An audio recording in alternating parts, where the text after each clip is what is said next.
Sizlerge Esenbol İbrahim atamыздың "O Құдай шығармасын" көркем оқыдым.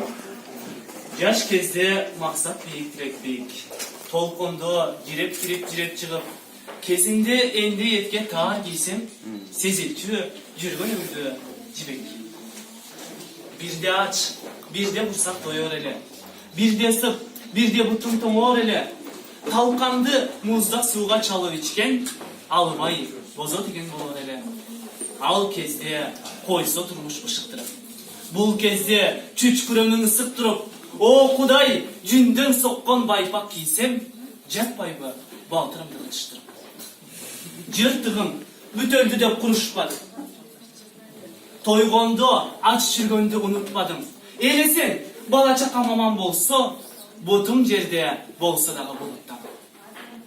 Жашоуды күйігім болбай жарық бол деп. Досыңа, қасыңа да қалыс бол деп. Тек қана өзім тыйып келем, есеке теке берден алыс бол деп. Мақтан чақтық көйрөңдің жолдашындай. Мансап кетер түбөлік қолға тұрбай.